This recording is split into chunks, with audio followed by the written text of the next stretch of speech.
مساء الخير لكل أخوتنا العراقيين في داخل الوطن وفي خارج الوطن، وأقول لهم رمضان كريم وتقبل الله صومكم وصيامكم إن شاء الله.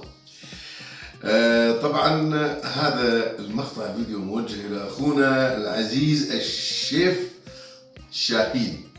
أريد من عندك أن نسوي لنا أكلة لربما غريبة نوعا ما عن البعض، أطلبها، هي كبة حامض شلغم. يا سلام، كبة حامض الشلغم اللي بيها شوية السلق وشوية هاي الأشياء المطيبات، همينة بيها نوع من السوق اللي ينفع خلال الفطور، وبنفس الوقت الكبة لذيذة جدا. دخيلك دخيلك دخيلك شيف شاهين، أريد كبة حامض شلغم.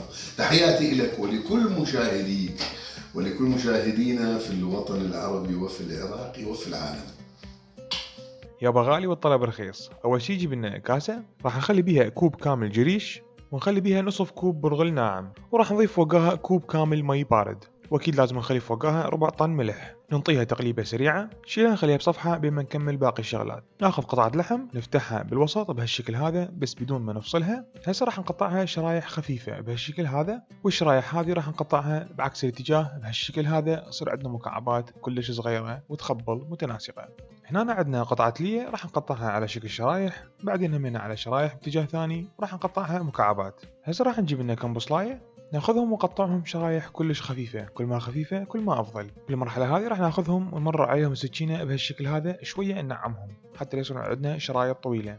طاوة نخليها على النار، نخلي أول شي فقط اللحم أسفل الطاوة بدون ولا قطرة دهن، وفوقها راح نضيف اللية مالتنا، ننطي رشة زينة ملح، وهسه راح نضيف فوقها كمية البصل مالتنا. هسه راح نسوي حركات نينجا ونخلي فوقهم طن فلفل أسود. وهنا عندي شوية كبابة راح نضيف من عندها تقريبا رشتين كلش كافي. هذه الحشوة راح نسويها على طريقة أمي، راح نخليها بدون ما تتحرك أبدا إلى أن اللحم يبدي يذيب بالمي مالته ويبدي ينشف. خلونا هسه نعوفه ونسوي غير شغلة بين ما يلشع. نرجع للعجينة مال الكبة مالتنا حتى نسهل العملية مالتنا ونسويها عجينة مرتبة. أنا راح استعمل الهاند بلندر، راح أبدي أطحنها شوية بس حتى عندنا تصير عجينة متماسكة ما تتفلش أثناء الطبخ. جربوها، طريقة ممتازة. نعجنها شوية بقى عشان صارت عندنا عجينة ممتازة. نرجع للحشوة مالتنا بقى عشان طلع عندنا هاي الأطراف لونها بني ممتاز. هذا الكرملة مال اللحم صارت عندنا رهيبة. هسه نبدي نحرك كل هذه الخلطة مالتنا بقى اللون جوه، هذا هو الطعم. نبقى نقلب بيها إلى أن البصل مالتنا يذبل، وراها نشيلها نخليها إلى أن تبرد تماما.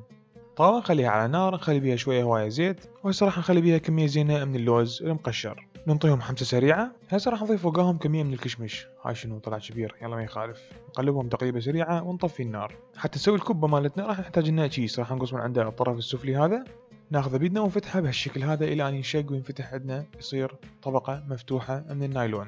بالمرحلة هاي راح نسوي مرقة حامض شلغم. راح ناخذ لنا خاشوقة زينة من السمنة نخليها اسفل الجدر. هسه راح نجيب لنا شوية شلغم منظفيه كلش زين، راح نقصه بهالشكل هذا وراح نشيله نخليه بالجدر مالتنا. هنا عندنا سلق راح نقطعه مكعبات بس مو كلش صغيرة ولا كلش كبيرة، وهم نشيله نخليه بالجدر مالتنا. هنا عندي بامكن او قرع مال جبل، راح ناخذ من عنده كم شريحة ينطينا حلاوة ويعادل لنا الحموضة، يطلع فد شي يخبل. اكيد لازم نقشرها كلش زين ونشيل من عندها الاطراف القوية، وهسه راح نقطعها مكعبات وراح نشيلها نخليها بالجدر مالتنا. نحتاج لنا بهالوصفة هذه فصين ثوم، ناخذهم ونقطعهم شرايح خفيفة، واكيد راح نشيلهم ونخليهم بالجدر مالتنا. نحتاج لنا همين وياها طماطاية نخليها على الصحن نسوي بيها شرحة مثل الزائد. هسه راح نجيب البلوتوش مالتنا ونحرق فقط القشر البرة حتى نقدر نشيلها بكل سهولة.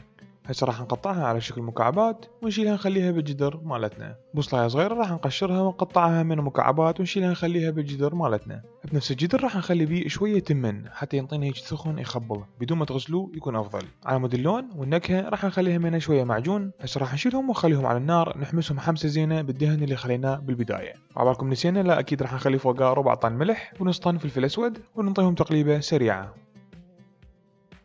هسه راح نضيف فوقاهم مي دافي ونخليهم يغلون الى ان يستوون ويدخن عندنا الشوربه ويصير عندنا مرقة حامض شلغم رهيبة. هسه ناخذ لنا كيس نايلون نخلي شويه مي على الميز مالتنا ونلزق الكيس على الميز.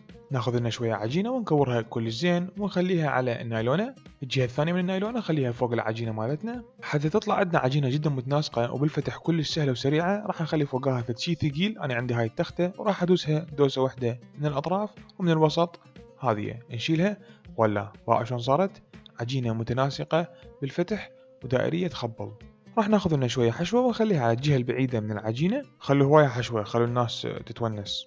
خلي فوقها كمية اللوز والكشمش، أنا أحبه فراح أخلي كمية زينة، اللي ما يحبه يقدر ما يخليه. هسه راح نجيب الكيس مالتنا ونقلبه بهالشكل هذا ونخلي طرف فوق طرف، نطلع من عندها الهواء كلش زين ونتأكد إنه سدينا الأطراف مالتنا كلش زين. بعدين راح نجيب القطاعة الدائرية نخليها فوق الحشوة مالتنا ونقصها قصة حلوة. شيل العجين الزايد وأكيد راح نستعملها مرة ثانية. هاي كوبا رقم 1 صارت جاهزة، راح نشيلها ونخليها بصفحة على نايلونة. بس أكيد راح نستمر ونسوي هاي العملية إلى أن نكمل كل الحشوة والعجينة اللي عندنا.